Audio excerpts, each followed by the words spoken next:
60 miles inland on the Antarctic ice shelf, the air is not just cold. It is a physical weight. Beneath a sky that has forgotten the sun, thousands of emperor penguins stand in a silence so profound it feels prehistoric. Each male guards a single pulse of life, an egg that would succumb to the lethal touch of the ice in less than 60 seconds. They huddle, starving and exhausted, in a landscape that defies the very definition of a habitat. This is not merely a story of endurance. It is a story of a biological bargain made with the harshest corner of our planet. No other complex life, no mammal, no other bird, could fast for 4 months in hurricane-force winds. The emperor penguin didn't just adapt to Antarctica. It chose it as a tactical advantage. By breeding where nothing else can breathe, they have removed the threat of land predators entirely. But the cost of that security is a routine of survival that pushes the limits of vertebrate physiology. Antarctica is, at its core, a hydrological paradox. It is the driest place on Earth, a desert buried under millions of tons of frozen water. In the interior, the annual snowfall is less than 2 inches. Yet, because it never melts, it compresses over millennia into an ice sheet nearly 2 miles thick.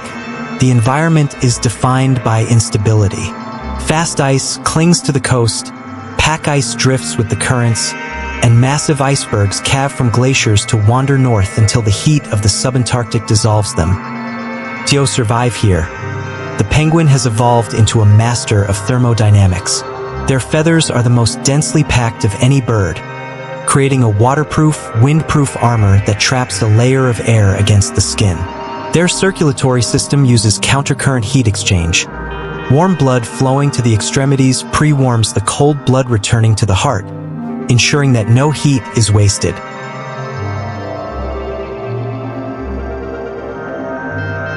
Even their feet are a marvel of engineering, utilizing a non-freezing biological antifreeze that allows them to stand on ice without losing their core temperature. While the rest of the world's migratory species head toward the equator to escape the winter, the emperor penguin marches toward the pole. They move inland just as the light fails, seeking the stability of the thickening sea ice. This platform must be broad and flat enough to support a colony of 20,000 birds. Yet it must remain frozen long enough for a chick to grow its waterproof feathers. If they timed this for the summer, the ice would disintegrate, and the chicks would hatch into an unforgiving ocean they are not yet equipped to navigate. The handoff of the egg from the female to the male is the most dangerous moment of their lives. It is a high-stakes transition that must occur in seconds.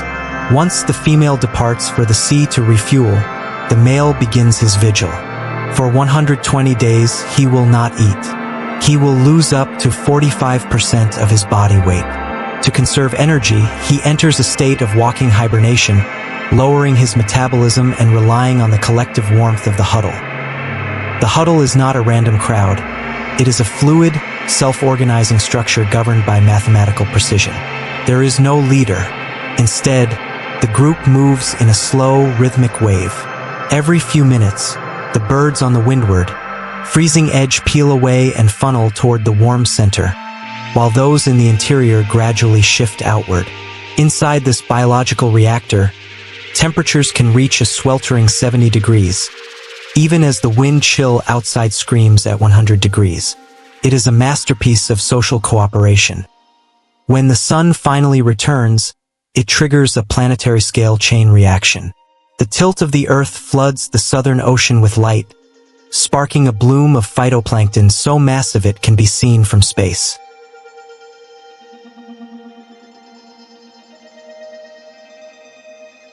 In Antarctica, the entire food web is anchored to this one creature. If the ice melts too fast, the krill larvae lose their nursery.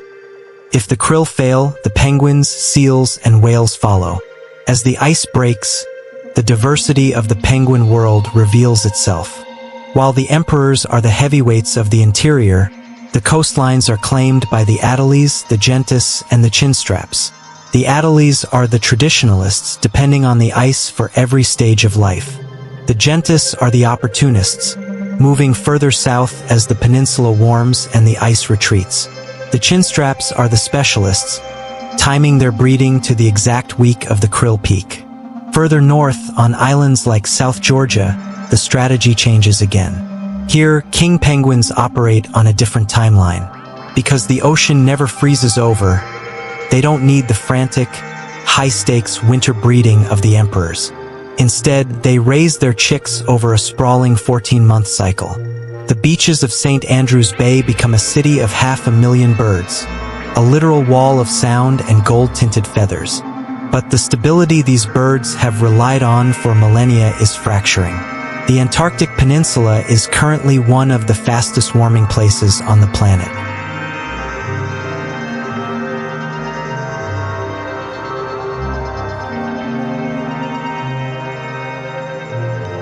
For the Adélie penguin, the loss of sea ice is a catastrophe. It means their hunting grounds are moving further away from their nesting sites. For the Gentoo, it is an invitation to colonize new territory.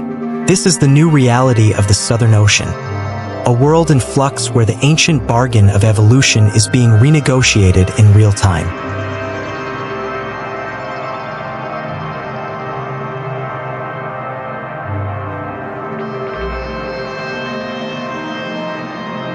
Survival of the penguin is no longer just a feat of biology. It is a race against a changing climate. They have proven they can survive the most lethal cold on the planet through cooperation and engineering. The question now is whether those same traits can protect them against a world that is growing unexpectedly and dangerously warm.